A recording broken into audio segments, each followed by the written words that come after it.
Bismillahirrahmanirrahim. Assalamualaikum warahmatullahi wabarakatuh. Alhamdulillahi rabbil alamin. Wassalatu wassalamu ala sayyidina Muhammad wa ala alihi wa sahbihi ajma'in, amma ba'd. Segala syukur kepada Allah subhanahu wa ta'ala yang telah memberikan kita kesempatan untuk mendengar nasihat-nasihat agama yang akan menjadikan bahan untuk hati kita supaya lebih hidup dari yang sebelumnya, dan serta salawat dan salam kepada Nabi Muhammad sallallahu alaihi wasallam, yang mana dengan perantara beliau kita bisa mengenal Allah subhanahu wa ta'ala, yaitu Tuhan kita, Tuhan semesta alam. Ada di rumah yang disayangi Allah subhanahu wa ta'ala. Untuk yang pertama, Ustadz akan menjelaskan tentang keutamaan tilawah Al-Quran. Di dalam surah Al-Isra, Allah subhanahu wa ta'ala berfirman, A'udzu billahi minasyaitonir rajim. Bismillahirrahmanirrahim. Inna hadzal qur'ana yahdi lillati hi aqwam wa yubashshirul mu'minin alladzina ya'maluna shalihati anna lahum ajran kabira. Yang artinya, sesungguhnya Al-Quran ini memberikan petunjuk kepada yang lebih lurus dan memberi kabar gembira kepada orang-orang mukmin yang mengejarkan amal saleh, bahwa bagi mereka adalah pahala yang lebih besar. Dan juga hadis dari Anas bin Malik, beliau berkata, Rasulullah sallallahu alaihi wasallam bersabda, Inna lillahi ahlina minan nasi qalu ya Rasulullah manhum? Qala hum ahlul qur'ani ahlullahi wa khasatuh. Sesungguhnya di antara manusia ada yang menjadi ahli Allah subhanahu wa ta'ala. Para sahabat radhiyallahu anhum bertanya, wahai Rasulullah, siapakah mereka? Beliau sallallahu alaihi wasallam menjawab, mereka adalah ahli Al-Quran. Mereka ahli orang-orang yang dekat dan dicintai Allah subhanahu wa ta'ala dan diistimewakan di sisinya. Kenapa mereka menjadi ahli Allah? Karena mereka mempelajari Al-Quran.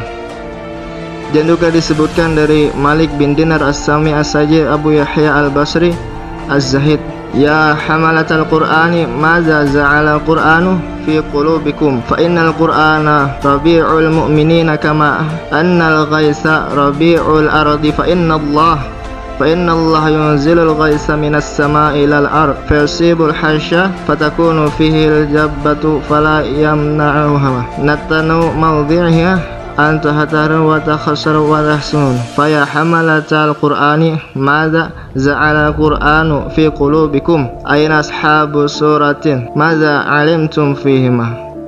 Wahai para pencinta Al-Quran, apa yang ditanam oleh Al-Quran di dalam hati kalian? Karena Al-Quran adalah siraman bagi orang-orang mukmin, sebagaimana halnya hujan adalah siraman bagi bumi.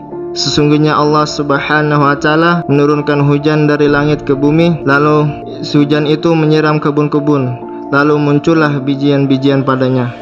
Busuknya tempat biji itu tidaklah menghalangi biji untuk menghijau serta menjadi lebih baik. Disinilah sangkut paut hadis itu dengan tilawah Al-Quran. Tubuh kita ini ibarat tanah dan biji itu ibarat hati. Al-Quranlah sebagai hujannya, Allah subhanahu wa ta'ala sebagai penurunnya. Jadi apabila hati kita ingin hidup, ingin menjadi pribadi yang lebih baik, maka rajin-rajinlah membaca Al-Quran untuk menjadikan hati kita yang lebih baik. Kenapa kita harus tilawah setiap hari? Karena setiap apapun di dunia ini butuh yang namanya asupan. Seperti perut asupannya makan, begitu juga hati butuh sebuah siraman, yaitu dengan membaca Al-Quran. Di sisi lain, membaca Al-Quran juga kita akan menjadi ahlullah, yaitu orang-orang yang dekat dengan Allah. Orang yang dekat dengan Al-Quran sudah pasti dekat dengan Allah subhanahu wa ta'ala. Kadang ada santri yang bertanya, Ustadz, makin banyak ngapal makin lupa. Sebenarnya bukan kita yang melupakan Al-Quran, tapi Al-Quran yang melupakan kita.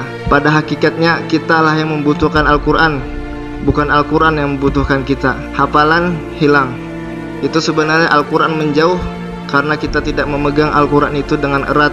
Al-Quran itu bukan ilmu otak, tapi ilmu hati. Jadi ketika kita ingin dipenuhi hati dengan Al-Quran, maka hafalan Dan bacaan Al-Quran itu harus sering kita amalkan setiap hari. Jadi bagaimana supaya hafalannya kuat? Maka jangan pernah merasa ketika ada halaman-halaman yang susah langsung berbicara, sudah, aku nggak sanggup. Tapi itu sebenarnya adalah ujian, karena Al-Quran adalah sesuatu yang berharga. Jadi harus diusahakan dengan tingkatan usaha yang berharga. Jika kita merasa hafalan kita tidak lancar, maka solusi pertamanya adalah banyak-banyak tilawah. Karena tilawah dengan menambah hafalan itu terkait satu sama lain. Ketika kita melakukan tilawah setiap hari, ketika tilawah bacaan-bacaan Al-Quran kita benar, insya Allah hafalan yang kita hafal juga benar. Dan ketika hafalan yang kita hafal itu terhafal dengan benar, bagus secara tajwid, maka insya Allah Al-Quran itu akan melekat. Dengan syarat di murojaah. Ketika ada hafalan-hafalan yang susah, cara pertamanya dengan tilawah. Jangan pernah berpikir bahwasanya menghafal Al-Quran itu susah, karena sebab pertama yang membuat hafalan itu susah adalah kurangnya kita bertilawah. Cukup sekian yang saya sampaikan. Wabillahi taufiq wa hidayah. Assalamualaikum warahmatullahi wabarakatuh. ومن أحسن قولا ممن دعا